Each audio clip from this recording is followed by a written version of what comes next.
training. So basically, my title is Deep Learning Approach for Predicting the Replicator Equation in Evolutionary Game Theory. So I'll start with just a basic introduction of game theory and how do we get to the replicator equation.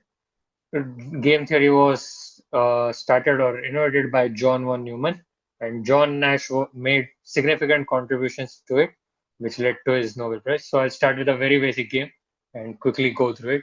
Suppose two people are caught doing something illegal and they are put in two different rooms by the police and they are asked either to snitch on their partner or they can remain silent.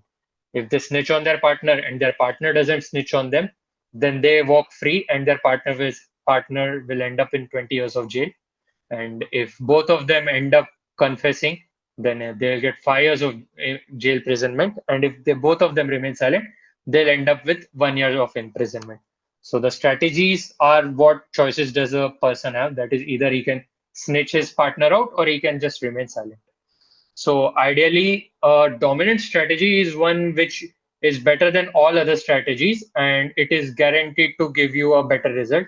So here, if I consider that I always confess, I'll get if the other person doesn't confess, then I'll walk free, and if he also confesses, then I'll get 5 years of imprisonment rather than 20 years of imprisonment. So it's a dominant strategy, but I'll end up with 5 year jail term, and so do my partner because he'll think the same thing. So even though there is a better solution of 1 years, we'll end up with an unpleasant solution that is a 5 years jail term for each of us, and that is Nash equilibria.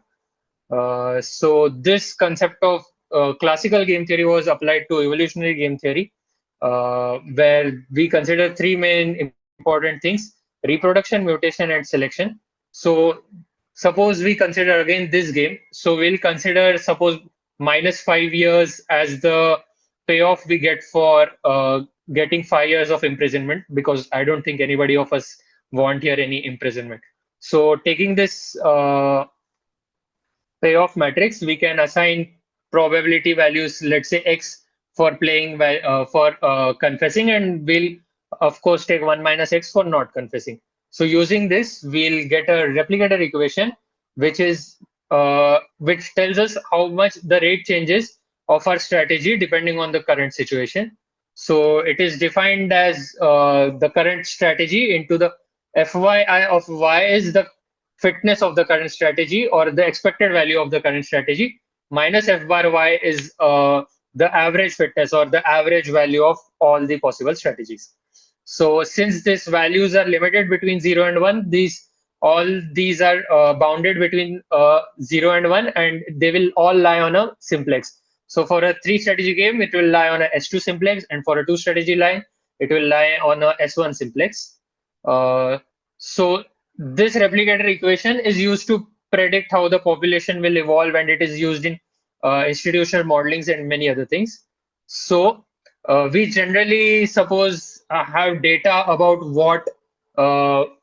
what the population trend is going on. Suppose there are fishing activity in a sea, and we know how much fish population there is there in a sea. So we can probably map out whether the fish population is going to die out, or will they survive the current rate of harvesting. So we need to find out the replicator equation to know that. So I'll use a SINDy model. SINDy model was proposed by uh, SL Burton and his lab. So it's in very plain terms, it is regression for a differential equations, but I'll explain it a little further. So suppose you are given a few data points, you will probably try to match a differential equation with x dot equal to ax. But there are, of course, not always linear terms won't be there. So instead of taking just the basis vectors to be linear functions, you will start considering non-linear functions like x square, xy. You can even take trigonometric or any other functions you think that are part of these functions. And generally speaking, these differential equations, the replicator equation is a sparse equation. You will have maximum 3 terms or 2 terms.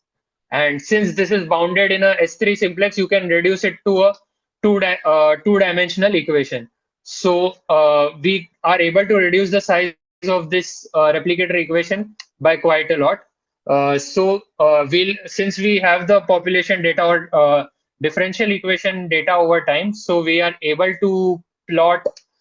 We are able to get the derivative information from that, and we'll so here the basis functions are plotted, and here there is the data.